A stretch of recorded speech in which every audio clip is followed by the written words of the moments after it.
Oke, Sin, kita lanjut ke part 2 yang general. Ada pertanyaan apa lagi atau tanggapan apa lagi nih? Oh ya Pak, jadi gini Pak, ini kan Ah, ada beberapa perusahaan yang suka CV-nya itu menarik yang variasi-variasi itu, dan perusahaan yang kayak formal-formal aja gitu. Jadi menurut Bapak ini sarannya itu kita dari mm-mm. CV-nya itu yang Oke, sedikit kesalahan teknis, aku jawab aja gitu. Ada perusahaan yang sukanya CV tipe kreatif gitu, dibikin ada desain-desain macam-macam. Ada tipe yang formal standar aja yang bisa kita sebut dengan ATS friendly gitu. Mana yang lebih bagus, mana yang lebih powerful gitu. Kapan kita pakai dokumen-dokumen itu gitu ya. Kapan kita pakai CV yang dua itu. Jadi gini, zaman sekarang itu dua dokumen itu tuh masih berlaku semuanya, sama-sama bagus gitu. Nah, mana yang terbaik bagi kita? Biasanya aku akan sampaikan nomor satu, lihat dulu historimu gitu. Misalkan historimu apa? Aku sebelumnya pakai CV ATS friendly, panggilanku juga belum banyak. Kamu boleh nyoba pakai yang kreatif dulu gitu. Biar kamu tuh ada history dulu. Kalau misalkan, oh aku udah pakai tes friendly panggilan juga banyak, ya sudah lanjutin aja, nggak perlu diedit-edit lagi, paham nggak? Gitu. Tapi kalau kamu sebagai lulusan baru yang belum banyak data, gitu kan, kamu belum bisa bilang bahwa, oh CV tipe A lebih bagus dari tipe B, hanya karena melihat kata orang, oke? Gitu. Kamu harus praktek sendiri, gitu. Jadi berdasarkan histori, pertimbangan pertama. Pertimbangan nomor dua adalah dari sisi jenis platformnya. Ngirim lamaran kan ada banyak. Ada yang lewat website, ada yang langsung dikirim ke rekruternya via email, via WA, via Google Form, via job portal aja ada banyak, via sosmed kayak LinkedIn juga bisa gitu. Nah, biasanya aku sampaikan ke teman-teman bahwa untuk ngirimin lamaran ke rekruter, ke perusahaan via channel yang dia tuh tinggal kayak klik apply, apply, apply, apply gitu ya. Kan di website perusahaan juga bisa, di job portal bisa, di LinkedIn bisa gitu. Aku saranin pakai CV yang kamu sebut tadi formal tadi, itu namanya ATS friendly gitu. Karena biasanya CV tadi itu akan dikumpulkan, diekstrak kata kuncinya, dicocokkan dengan kata kunci yang ada dari sisi perusahaan, muncul namanya korelasi, diurutkan berdasarkan tingkat kecocokannya, semua itu dilakukan oleh sistem.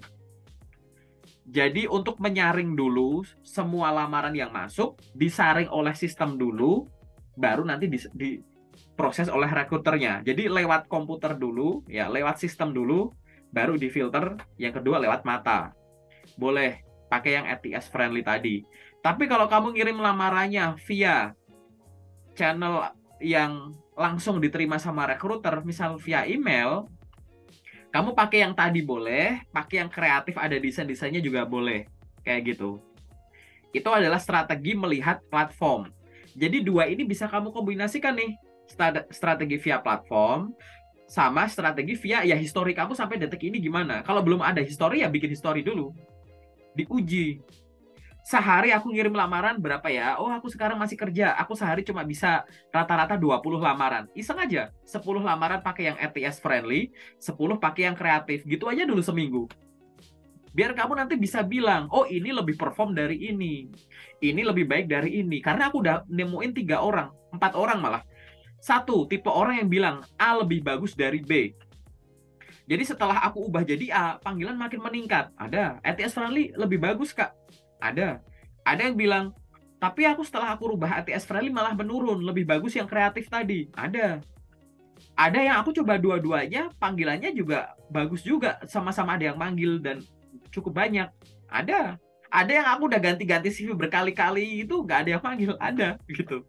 Jadi empat orang ini ada gitu. Sehingga balik lagi. Ya, desain tadi itu memang itu untuk memberikan first impression dan kemudahan di awal untuk di screening. Tapi ingat, desain penting, tapi konten dan konteksnya itu lebih penting. Kayak gitu. Sehingga kalau ibaratnya nih, kamu sibuk, kamu nggak mau ribet, aku pengen punya CV satu aja. Mau yang mana? Aku akan sarankan ke yang kamu sebut formal tadi, yang ATS friendly tadi. Nah, karena itu mau kirim lewat email, lewat apa, itu boleh. Dan gampang juga dibacanya. Desainnya tidak berlebihan, nonjolin isinya, gitu kan. Diproses oleh sistem juga bisa, diproses oleh mata juga nyaman. Kayak gitu sih. Oke, gitu. Jadi simpelnya itu. Nah, kalau aku ngarah ke sana, aku kan apa namanya kemarin udah ngintip-ngintip dikit tuh soal CV-mu, ya kan? CV-mu kan sebenarnya ke arah sana gitu. Nggak apa-apa, nanti di sesi detail aja. Aku jelasin ini harus gimana gimananya, kayak gitu sih. Oke, Ya, Pak. oke. Ada lagi nggak pertanyaan yang sifatnya general lagi? Untuk yang general, jadi gimana sih Pak tips untuk yang pemula nih? Kan aku pemula banget buat Hmm. ngelamar kayak job street, kayak LinkedIn. Itu biar kita dilirik oleh rekrutmen itu gimana sih Pak tipsnya? Oh, oke. Jadi gimana cara kita untuk kirim lamaran khususnya lewat job portal gitu ya? Lewat Iya job betul Pak. portal yang LinkedIn tuh sebenarnya sosmed tapi dalamnya ada job portalnya gitu ya. Oke, Iya ini aku betul. kasih kasih penjelasan dulu. Pertama dari sisi, jadi gini, kamu harus bikin beberapa pertimbangan. Satu dari sisi kitanya, dua dari sisi perusahaannya. Aku ngomong dari sisi kitanya ya. Dari sisi kitanya itu nomor satu, bikin akun yang lengkap. Jadi kamu punya akun Jobstreet, pastikan informasinya tuh ditulis secara lengkap. Menu-menu yang kamu punya pengalaman jangan nggak lengkap. Kalau perlu jabarin, jabarin. Karena nggak ada batasan karakter. LinkedIn pun juga sama. Banyak orang yang bikin LinkedIn sekedar punya akun belum lengkap, buru-buru langsung nyari kerjaan. Padahal di CV dia, contoh, CV dia ada ada 4 pengalaman kerja. Yang dibikin di LinkedIn baru 1. Ya, nggak gitu. Kamu punya pengalaman organisasi, di CV dimasukin. Memang sengaja nggak dibanyakin, yang terkini aja atau yang relevan aja. Tapi di LinkedIn nggak ada batasan, kenapa nggak dimasukin? Organisasi nggak ada gitu. Jadi LinkedIn itu minimal setara dengan CV, lebih lengkap juga boleh. Jadi profil tuh dilengkapin dulu, itu urutan nomor 1 ya, gitu. Oke, jadi aku ngomong di sini konteksnya CV-nya dan dokumen lain kamu udah bikin dengan bener dulu ya, asumsinya itu ya. Iya. Oke, jadi pada saat kita sudah punya CV dan dokumen lain yang benar, nomor 1 pastikan kita punya akun dan diisi lengkap. Oke, yang nomor 2 adalah direkap. Jadi tadi ya, mungkin kamu job portal kan nggak cuma Jobstreet, sosmed nggak cuma LinkedIn, mungkin ada job portal lain. Nah, kamu silahkan bikin rekap. Habis ngeklik apa, kamu ada Excel sendiri, direkap, digabungin. Karena ibaratnya kalau ada 3 job portal, masing-masing kan ada rekapnya, yaitu di historinya masing-masing kan, gitu. Tapi akan ada momen di mana kamu harus ngelihat semuanya untuk tahu ini loh, seminggu ini aku udah ngirim sekian banyak lamaran, gitu. Yang sekian itu sesuai jurusanku, sesuai pengalaman kerjaku, yang sekian ya nggak sesuai, gitu. Buat dianalisis, gitu. Nanti kan kamu butuh menganalisis itu. Oh, dari 100 lamaran yang ada panggilan tuh 20. Tapi yang 20 ini kok 20-20-nya lewat job portal A. Lah aku job portal B sama C kok nggak ada yang tebus. Kenapa? Wah, itulah gunanya analisis. Sehingga akhirnya nanti kamu bisa ambil tindakan di job portal B sama C. Mau kamu apain? Kamu perbaiki atau nggak usah dipakai lagi. Nah, kayak gitu. Paham ya? Gitu. Jadi nomor 1 itu adalah apa? Bikin akun dan dilengkapi isinya. Yang nomor 2, setiap ngelamar direkap. Oke. Yang ketiga, lamar secara rutin. Tiap hari. Pagi, siang, sore, malam boleh. Job portal dan LinkedIn itu tidak ada batasan waktu kayak email. Cuma boleh di jam kerja, hari kerja, no. Sabtu, Minggu lamar, hari libur lamar, tengah malam lamar. Gitu. Aku ngomong ini karena aku juga ada pengalaman itu gitu. Mungkin ada beberapa teman-teman yang pernah aku ceritain ya, antara lewat Zoom gini atau lewat um, yang sesi detail gitu, bahwa dulu waktu aku jadi fresh grade, aku ada momen titik di mana aku dapat panggilan tes, CV-ku lolos tes, itu selama 3 minggu, itu ada 52 panggilan dari platform yang beda-beda. Itu kalau nggak direkap bingung gitu. Gitu. Jadi silahkan itu dilakukan tadi secara rutin. Sebagian aku lamarnya juga ada yang tengah malam, ada yang dini hari, ada yang hari libur gitu-gitu. Gitu ya. Aku ulang lagi ya. Bikin profil dan dilengkapin. Oke. Terus setelah itu, Eh, Setelah itu kita harus relevan dengan pengalaman kita. ya pokoknya intinya dilengkapin tadi gitu. Ya. Mm-mm. Dari sisi kitanya, nomor 2 adalah direkap. Oke. Direkap ya. Ya, gitu. Nomor 1 tuh ada. Aku aku harus ulang-ulang gitu ya, biar kamu inget gitu, biar nanti langsung jalan gitu. Jadi ya lengkapi dulu profilnya, dicek lagi bagian mana yang belum dimasukin, lengkapi profilnya. Yang nomor 2 adalah di rekap. Yang nomor 3 rutin. Dah, bikin akun dan ngelengkapi itu dari sisi kita, bukan dari sisi perusahaan. Nomor 2 ya, di rekap. Yang Direkap. rekap kita itu dari sisi kita. Karena kalau kita pengen ngelakuin, kita lakuin pasti kejadian. Nomor 3 rutin. Rutin juga yang ngatur kita. Oke, itu dulu. Ini dari sisi kitanya gitu ya. Nah sekarang aku ngomong dari sisi perusahaannya. Sebenarnya itu juga dari sisi kita. Tapi banyak faktornya dari sisi perusahaan. Apa itu? 1, lakukan yang termudah dulu.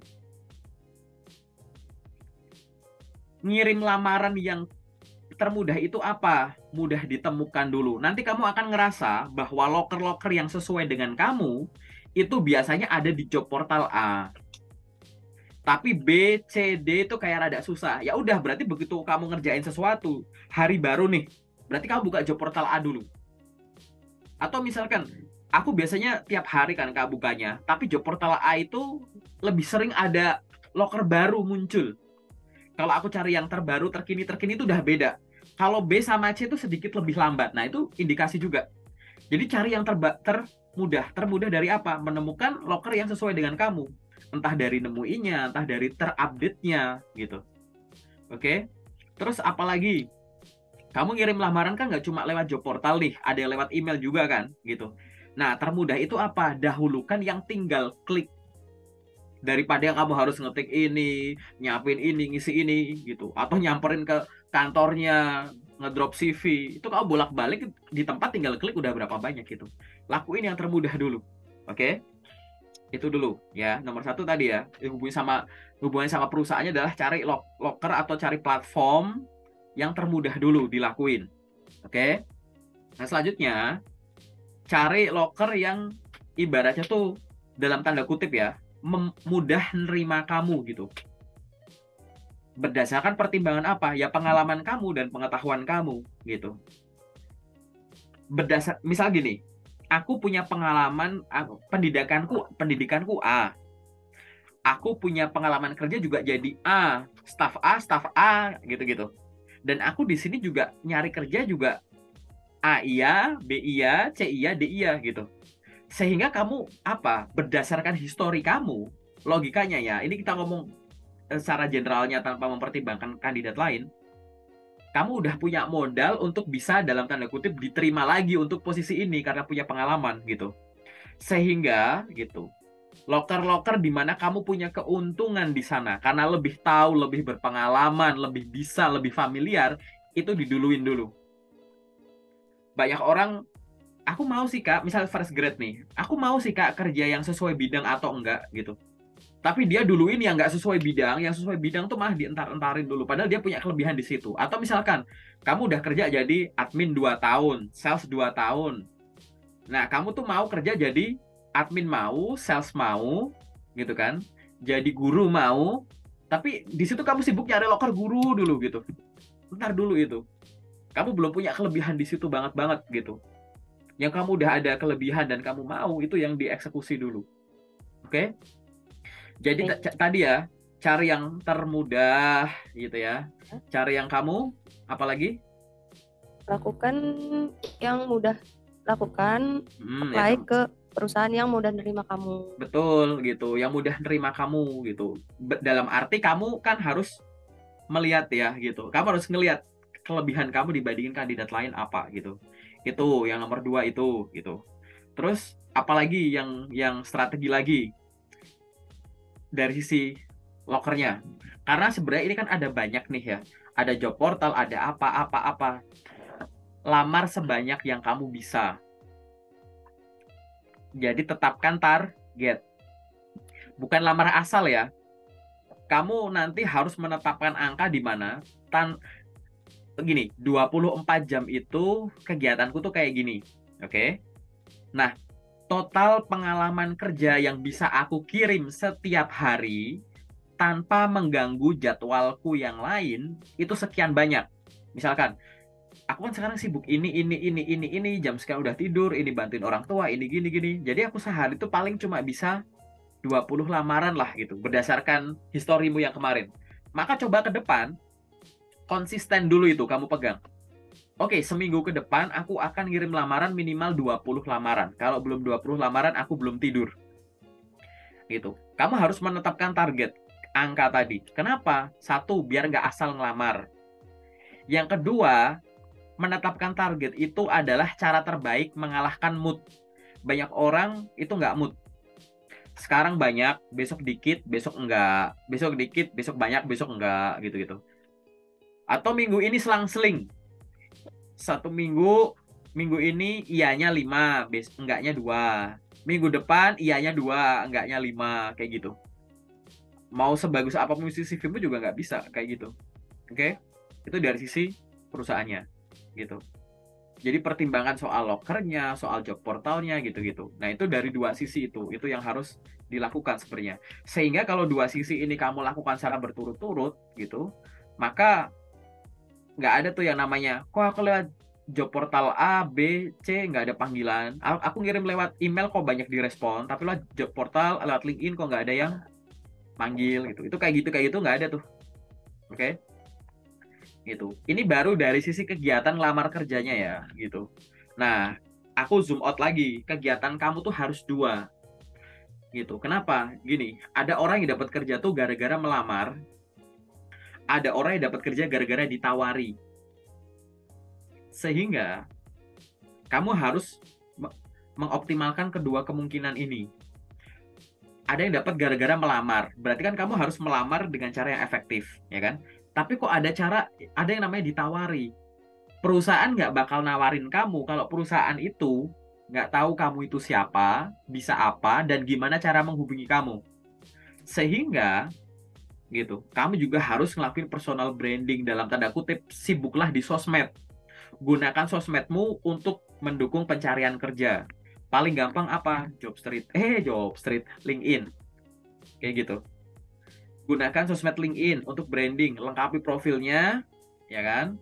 Bikin postingan rutin, connect ke orang baru, follow orang baru gitu. Komen-komen sana sini gitu, sampaikan pendapat gitu-gitu. Minta tips dan trik ke Bapak Ibu rekruter gitu. Sehingga nanti kamu di situ bisa tanya-tanya gitu. Biasanya kalau kamu ngobrol sama orang udah enak kan, kadang orang juga kepo gitu, kunjungin profilmu. Oh ternyata kualifikasimu tuh kayak gini. Oh kita juga butuh orang kayak gini, terus di DM ditawarin gitu. Karena banyak banget teman-teman yang kayak gitu. Nah karena aku nggak tahu nanti next kalau misalkan kamu pengen dapetin yang lebih menarik pakai cara yang mana, sehingga dua hal ini harus tetap imbang gitu. Jadi kamu mengupayakan yang melamar gitu, atau mengupayakan yang dilamar, ditawari, kayak gitu. Oke. Nah, yang terakhir adalah setiap harinya kamu harus sibuk dua hal. Selain melamar kerja, kamu juga harus sibuk pengembangan diri, meningkatkan pengetahuan, meningkatkan skill, kayak gitu. Ya, jangan hari ini kamu ikut webinar maraton, webinar, tapi kamu nggak apply. Atau hari kamu apply, tapi kamu jadwalmu belajar ditabrak, kayak gitu. Ya kan? Apalagi dua kegiatan ini nggak kamu lakuin gara-gara sibuk healing sana, healing sini, ngilangin galau, ngilangin overthinking ya. Ya nggak kayak healing lama-lama kayak gitu. Malah makanya tadi pembagian waktumu, time management 24 jam tuh harus yang oke. Oke. Kayak gitu gambarannya. Oke. Ada lagi nggak pertanyaan yang general yang kamu masih bingung gitu? Gitu. Udah nggak ada sih Pak, yang general udah habis. Itu dulu ya. Oke. Nah, kalau cuma ikut dulu, oke. kita sekarang masuk ke sesi yang detail, oke?